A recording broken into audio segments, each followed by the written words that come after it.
Buenas noches, hermanos. Bueno, verlos por acá de nuevo. Después de un tiempo realmente muy suculento que hemos vivido con las conferencias del doctor Cornelio Rivera. Digo que ahí podemos decir que ponemos carne. Y un hermano de afuera que le hablé sobre esto. Pues me dijo, sí, es carne de venado tierno. Mientras que hemos comido, pero pues, será, ¿verdad? Pero parece que la carne de venado tierno es la mejor carne que hay. La verdad que nunca la he probado, pero dicen que es la mejor carne. Entonces, esa fue la forma como me dijo de cómo había disfrutado ¿cómo se llaman? Las conferencias del pastor Cornelio Rivera. Saludamos a los hermanos también que están vía Zoom. Y hermanos, gracias a Dios, ustedes también nos miran por esta plataforma. Muy bien, vamos a continuar donde nos quedamos. En Oseas capítulo 2, versículo 7. No llegamos, hermanos, a terminar el versículo, apenas llegamos por la mitad del versículo. Entonces, vamos a seguir hasta donde el tiempo nos alcance. Así que dice ahí, en el capítulo 2, verso 7, dice: seguirá a sus amantes y no los alcanzará. Los buscará y no los hallará. Entonces dirá: iré y me volveré a mi primer marido, porque mejor me iba entonces que ahora. Muy bien. El versículo 7, hermanos, podemos decir que básicamente desarrolla lo indicado en el versículo anterior. O sea, en el versículo 6. El Señor tiene que actuar ante la locura del pueblo. Esa locura que lo ha llevado, ¿verdad? A cómo se llama, a malos caminos, a una idolatría como nunca antes, como ningún pueblo la ha experimentado. Como diría yo, como ningún pueblo de Dios la ha experimentado como ellos la estaban experimentando. El Señor tiene que actuar. Ya que ellos no hacen nada, el Señor tiene que actuar. Y por esa razón, en el 2:6 dice: por tanto, aquí obstruyo su camino. O sea, como queriendo decir, le pongo un alto, ¿verdad? Una obstrucción. Yo obstruyo su camino con espinos y reforzaré su vallado de manera que ella no encuentre los caminos. El Señor tiene que actuar simplemente, ¿verdad? Porque la nación no quiere actuar. No tiene voluntad. No tiene el poder, se puede decir. O sea, está tan habituado a hacer lo malo de la idolatría, que por sí mismo no puede hacer nada. Entonces viene el Señor y dice: bueno, yo estorbo su camino. Y cuando habla de espinos, hermanos, ustedes se han fijado cuando hay una construcción, principalmente de un acero, un pavimento, para que el concreto endurezca y la gente no pase, le ponen espinos. Por lo menos eso me ha tocado verlo. Y la gente no pasa, es lo que pasa al lado. Entonces el Señor tiene que actuar. La idea detrás de esto, hermanos, es que el Señor impide que ellos sigan por el camino que llevan. Y no solamente eso, porque de repente el camino que llevan, o ese curso de vida que llevan, bueno, el Señor les puso ahí un estorbo. Pero de repente se pueden ir por otro sendero. Pueden tomar otro sendero para llegar a donde están, a donde supone el pueblo que puede obtener ayuda. Agarrar otro sendero. Por eso el Señor les dice: también dice, reforzaré su vallado. O sea, que le va a poner, además de eso, la va a acercar con un, de manera que no encuentre sus caminos. O sea, ahí serían los caminos de los amantes. O en pocas palabras, yo creo que esa palabra es muy fuerte, hermanos, pero la Biblia no usa eufemismos, sino que va directamente y usa la palabra. O sea, las naciones, los amantes, como lo hemos dicho acá, son las naciones. Pero también, o sea, las naciones paganas, con las cuales Israel había entrado en un vínculo, ¿verdad? En un vínculo. Pero también se puede referir a la idolatría. Recuerden ustedes que esas naciones se caracterizaban por la idolatría. Tenían tantos ídolos como el ejército que tenían. Entonces dice el Señor, después de que el Señor ha puesto estos estorbos, dice ella, se refiere a ella, es la nación, dice, irá tras sus amantes. En pocas palabras, seguirá a sus amantes. Otra traducción es, perseguirá a sus amantes con celo, o sea, con entusiasmo, con fervor, pero no los alcanzará. Por más que se esfuerce, no los alcanzará porque el Señor le ha puesto control. O sea, hay una necesidad, hay una ansiedad, se puede decir, de alcanzar ¿verdad? Esos amantes, ¿verdad? Y la razón por la cual la nación los persigue es porque Dios le ha obstruido. Obviamente, la razón por la cual sucede es que ya empieza a escasear el alimento básico que ellos necesitan para la vida y empiezan a escasear también los lujos descritos como aceite y vino y empiezan a escasear. Obviamente entonces viene una ansiedad. Una ansiedad dice, bueno, ¿por qué están escaseando las cosas? ¿Verdad? ¿Por qué razón el oro y la plata ya no me alcanzan? Y entonces es cuando ansiosamente va en busca, ¿verdad?, de las naciones para que le ayuden, o de los ídolos, porque de repente dicen, no hemos sido lo suficiente benévolos con los ídolos, con los dioses ajenos, o con las naciones, pero no saben que el Señor es el que está actuando, por lo menos hasta ese momento.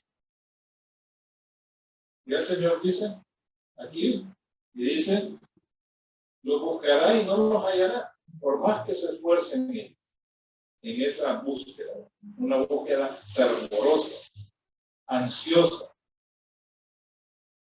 porque las cosas se le acaban.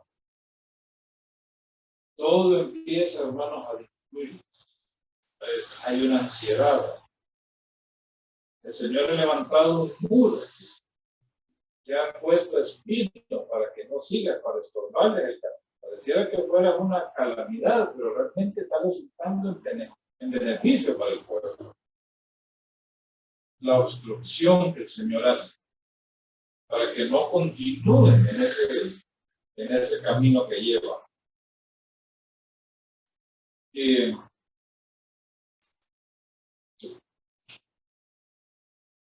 Obviamente que la búsqueda fervorosa que hace va a resultar completamente en fracaso. Ahí lo dice el versículo 1. Dice, ella irá tras sus amantes, pero no los alcanzará. Los buscará, pero no los hallará.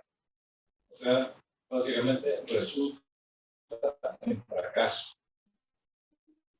No porque el Señor los odie, ¿verdad?, de ninguna manera. El Señor tiene, claro, que derramar su vida, tiene por fuerza, ¿verdad?, que castigarlos, o mejor dicho, disciplinarlos. Ellos violaron el pacto, el Señor fue fiel, pero ellos se apartaron del pacto. Hicieron ahí en el monte Horeb, ahí en el Sinaí. Ellos dijeron, haremos todo lo que el Señor nos ha dicho. O sea, ellos fueron, no fue el Señor, pues, no permanece fiel. Ellos se fueron tras los ídolos. Pero después de eso pasa algo. Dice la siguiente parte. O sea, después de ver de que todo resulta en fracaso, no encuentra a quien le ayude, ni los ídolos le ayudan, ni las naciones, nadie le ayuda. Entonces hay una especie de reflexión, y dice, entonces dirá, iré y me volveré a mi primer marido, porque mejor me iba entonces que ahora. Fíjense ustedes lo que ocurre. Ahora, aquí hay algo que quiero decirles, porque siempre tratamos de hacer ciertas comparaciones con otras versiones de la Biblia.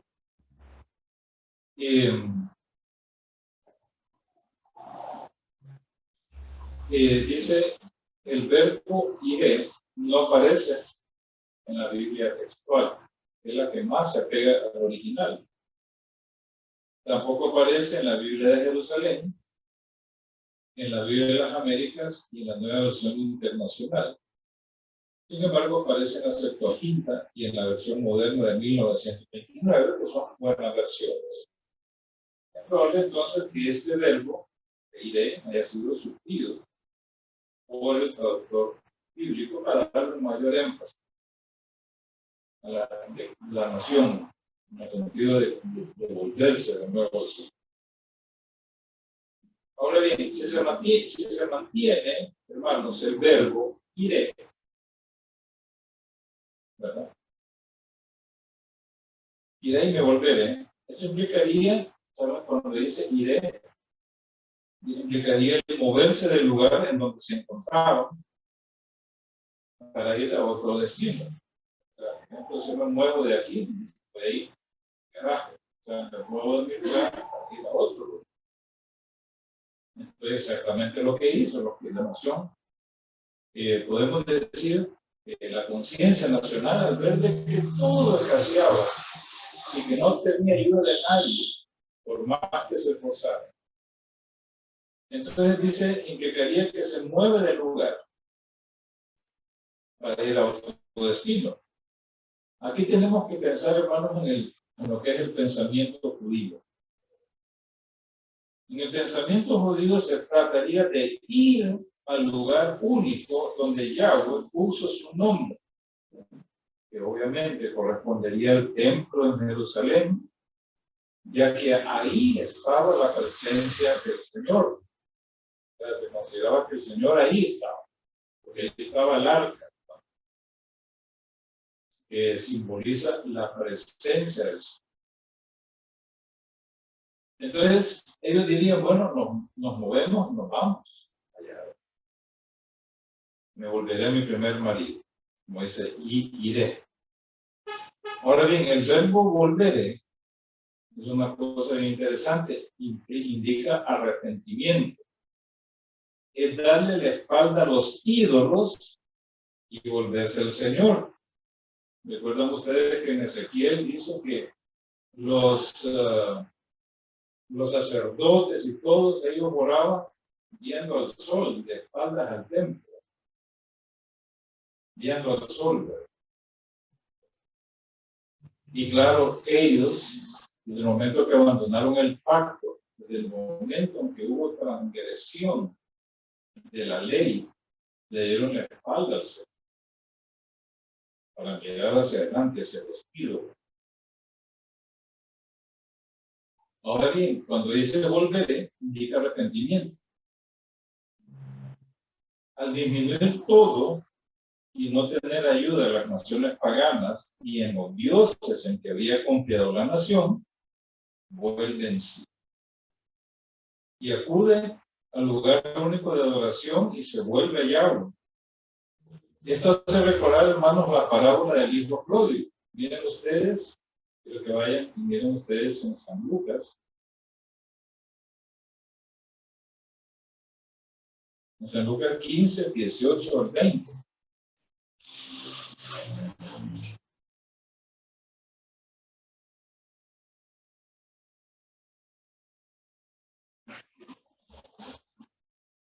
Miren ustedes, dice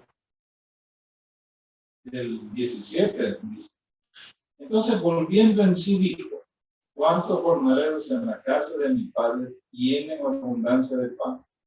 Yo aquí perezco de hambre.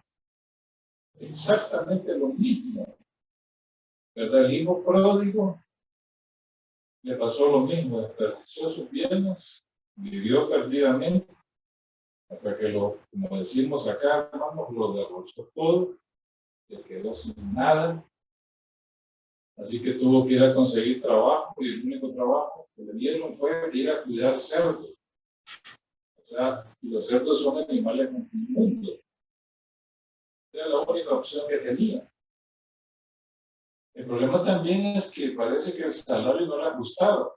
Pasaba hambre y trataba de comer la comida que se le da a los cerdos.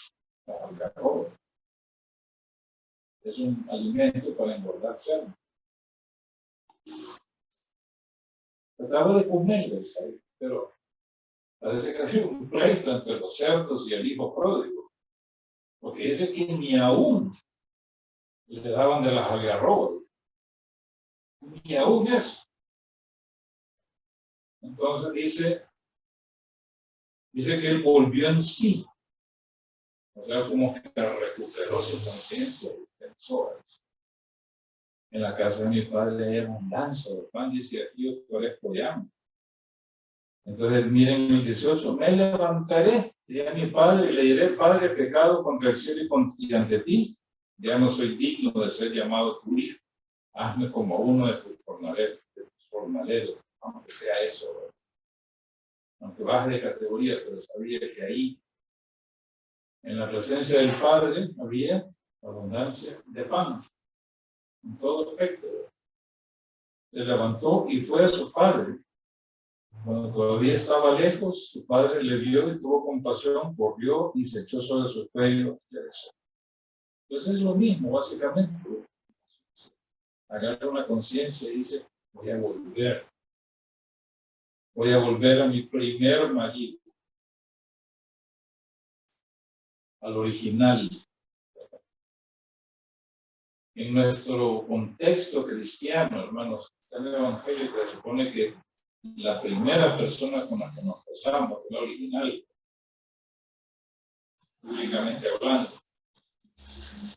Mi primer marido, claro, es una referencia ya, o sea, el Dios de Israel. Nos hace recordar cuando la nación hizo un pacto con él en el monte Oreb, en el desierto, después de su salida de Egipto. Este pacto vincula a Israel con el Señor en una relación de matrimonio. Que lo tomó el Señor como un matrimonio que no se puede disolver, ¿verdad? El matrimonio imposible, no se puede disolver. Por esa razón, cuando nosotros vemos, analizamos hasta este día el libro de Oseas, vemos que el propósito del Señor no es exterminar a la nación, sino restaurar a la nación. Porque todo esto, hermano, lleva ese propósito, ¿verdad? Restaurarlo. Si se le aplicara la ley de las adúlteras, obviamente la nación tendría que ser exterminada. Pero el Señor quiere, hay una relación de pacto. No solamente en el pacto mosaico, sino el pacto abrámico, que garantiza la existencia de Israel como nación. Así que por mucho que se esfuerce potencias mundiales en el estudio de Israel no lo van a lograr, ¿verdad? Porque hay un pacto, un pacto que nadie lo puede quebrantar, porque Dios lo hizo, y es un pacto eterno. Entonces dice, es una referencia al Señor, es una, ahí en el monte Oreb, fue donde ellos, se puede decir, se casaron con el Señor, ¿verdad? O por así decirlo, entraron en una relación de pacto. Y entonces después de eso, miren lo que dicen ellos. Dicen, me volveré a mi primer marido, porque me iba, mejor me iba entonces que ahora. Esta frase, hermanos, tiene implicaciones históricas, porque hay como una especie de nostalgia, o una especie de remembranza entre dos épocas, en las que hay una insatisfacción por el presente en relación con el bienestar de me iba mejor antes que ahora. Es como queriendo decir, bueno, los tiempos pasados fueron mejores que el de ahora. Creo que nosotros más de alguna vez hemos tenido esa remembranza.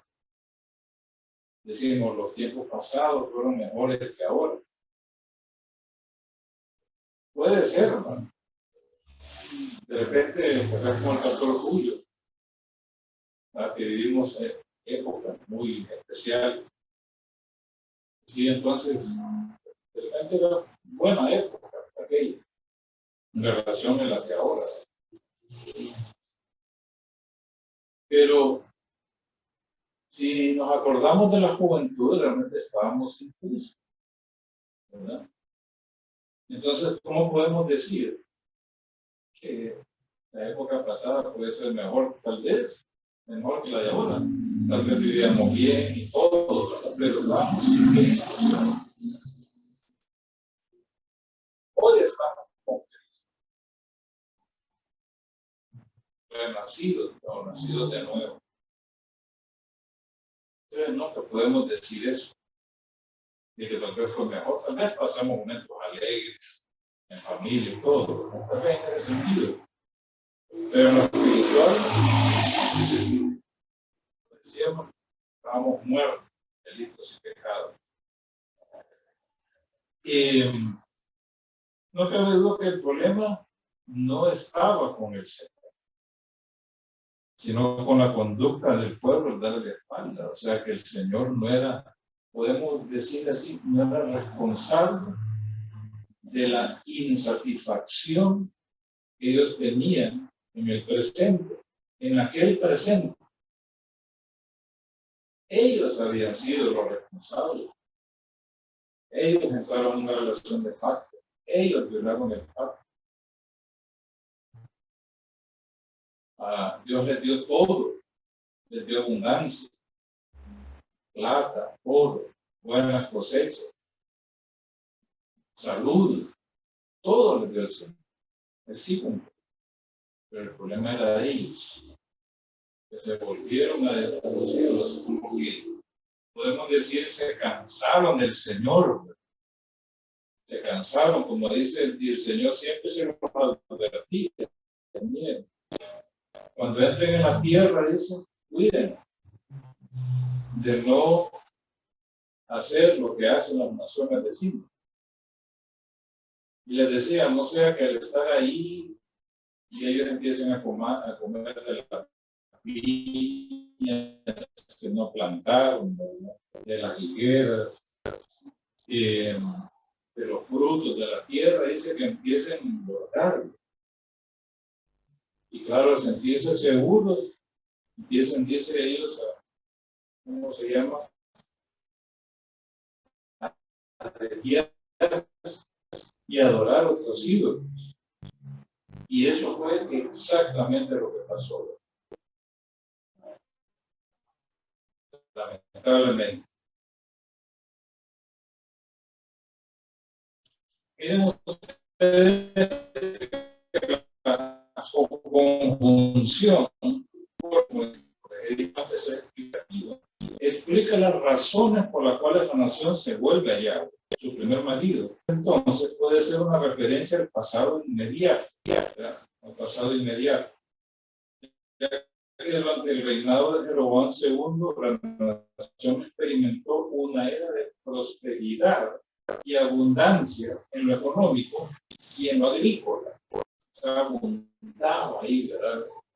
¿Cómo se llama? El fruto de la vida, se llama el trigo, la cebada, todo. Era abundante. Tenían plata y oro en abundancia. Esa es una opción, hermano. La otra opción pudiera ser un recordatorio también de la época de la monarquía unida bajo David, Salomón. Aunque obviamente que esto de seguro que era por tradición oral, o sea, cuando Israel como nación unida tuvo un gran esplendor, ¿verdad? Con David y Salomón también. Puede ser esto también. Sin embargo, pareciera que el contexto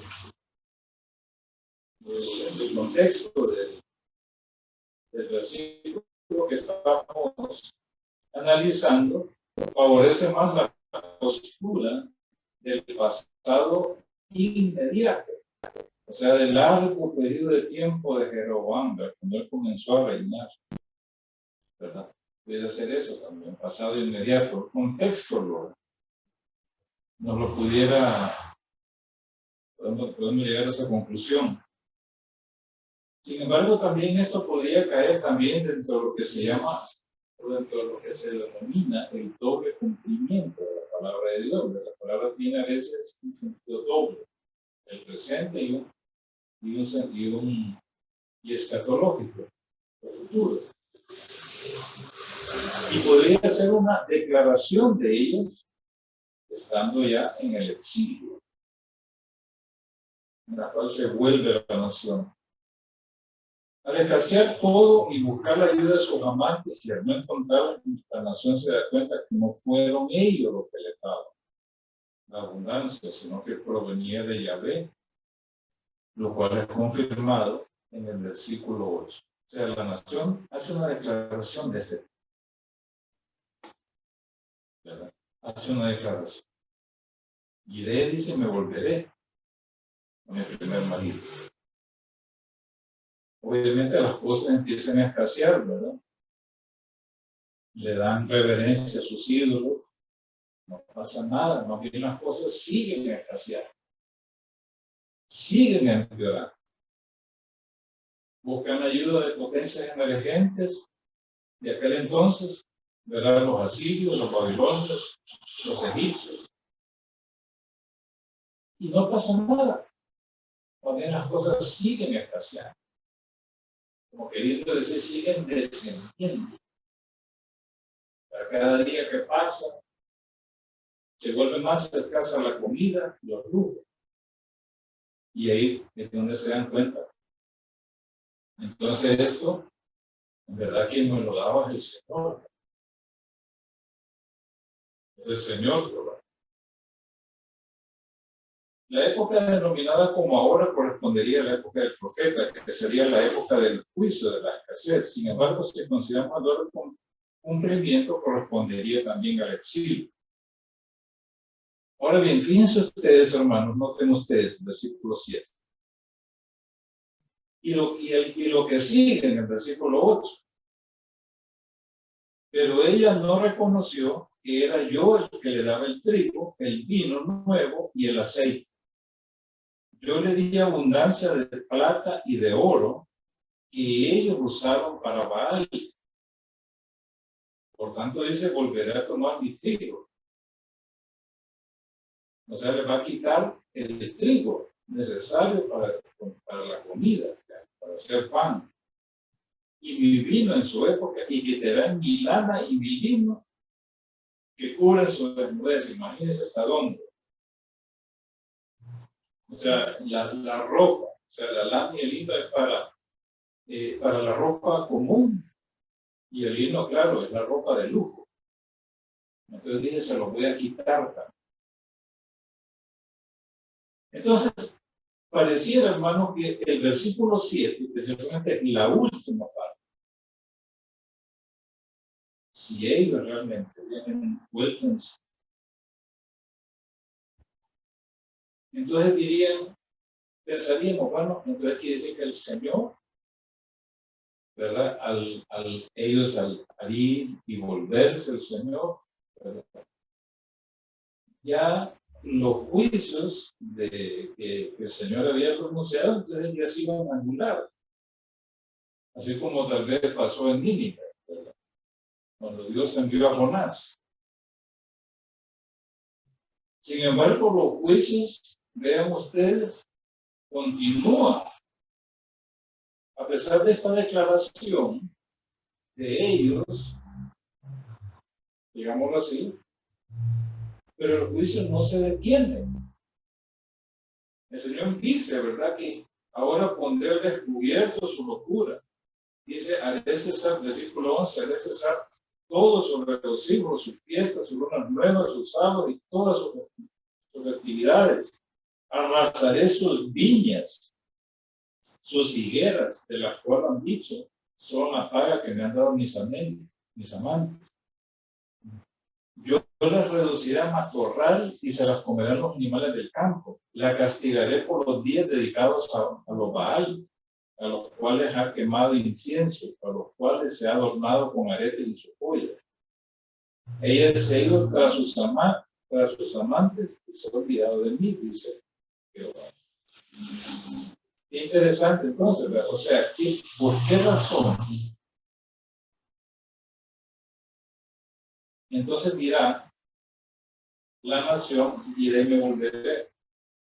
Si el Señor no retrae su juicio, sino que lo continúa. Entonces muchos dicen que esta declaración fue incrustada ahí, pero no tiene vinculación alguna con el contexto. Porque si yo me arrepiento, obviamente los juicios ya no se vayan a cabo, ¿verdad? Pero aquí hay una cosa bien interesante, ¿verdad? Se parece mucho, miren ustedes más adelante, en el capítulo 6, verso 1. Venid y volvámonos a Jehová, porque él arrebató, pero nos sanará. Él hirió, pero nos vendará. Él nos dará vida después de 2 días.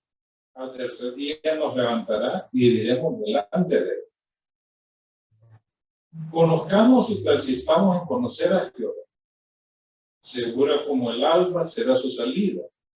Vendrá a nosotros como la lluvia tardía regará la tierra. Miren que hay una idea. Él dice, él nos dará vida después de 2 días, al tercer día nos levantará. La idea detrás de esto, hermano, es que él va a hacer, él lo va a sanar, como que aquello aquello que el Señor va a hacer a favor de ellos, va a ser rápidamente, ¿verdad? En un tiempo corto, él va a actuar a favor de la nación, ¿verdad? Entonces, lo que seguiría, bueno, sería, tal vez que el Señor dice, bueno, ya que han tenido esa conducta, yo me voy a volver del castigo, los voy a bendecir, ¿verdad? Y voy a traer todas las bendiciones, voy a traer prosperidad de nuevo. Pero miren lo que dice el versículo 4. ¿Qué haré contigo, oh Efraín? ¿Qué haré contigo, oh Judá? Vuestra lealtad, dice, es como la nube de la mañana y como el rocío que muy temprano se desvanece. Por esta razón yo los despedazaré por medio de los profetas, los mataré con los dichos de mi boca y mi juicio saldrá como la luz. Porque misericordia quiero yo y no sacrificios. Y conocimiento de Dios más colocado. Fíjense ustedes, a pesar de que ellos dijeron, venid y volvámonos al Señor, es exactamente lo mismo que ellos dijeron allá en el versículo 7. Me volveré a mi primer marido. Pero ¿saben qué? El Señor Jesucristo le había dicho a la gente, este pueblo de labios me honra, pero su corazón está lejos de mí. En pocas palabras, lo que está diciendo el Señor dice que la lealtad, o mejor dicho, la fidelidad de ellos, dice, es como la nube de la mañana. Y como el rocío que muy temprano se desvanece, o sea que no dura nada, es vacío aquello.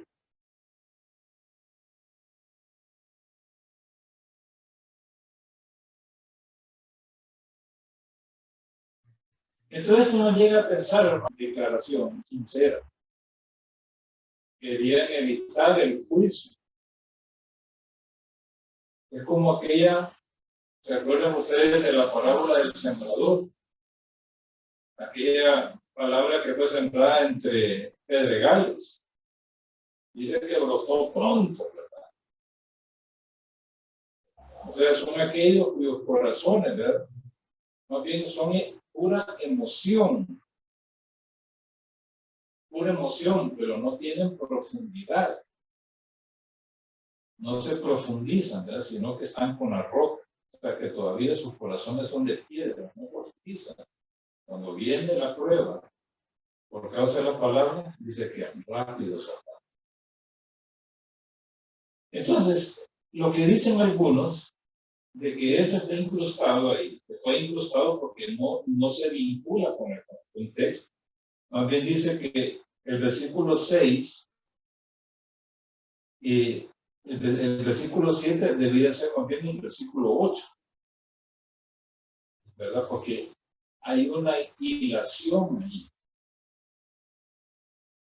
O sea, esto que la nación dice, realmente dice o dirá, no es algo sincero realmente. Lo que quieren es evitar el juicio. Como las cosas empiezan a escasear, entonces dicen, bueno, mejor volvámonos al Señor, ¿verdad? Y una vez que comiencen otra vez a tener abundancia, se van a volver a apartar. Era como la época de los jueces.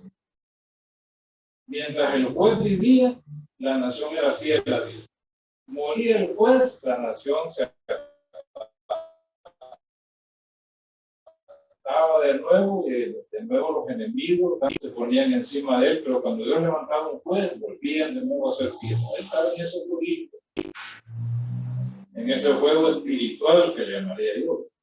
Entonces, esa declaración sí está correctamente colocada ahí. La nación lo que quiere es evitar el juicio, porque si se vuelve, realmente Dios iba a retraerse, o sea que es un arrepentimiento vacío, sin profundidad, sin convicción. Así que está bien colocado ese versículo, esa declaración. Y nosotros nos vamos al contexto del mismo libro. Muy bien, hermanos, aquí nos quedamos. Vamos a seguir analizando con más detalle el próximo jueves. Que el Señor les bendiga a todos.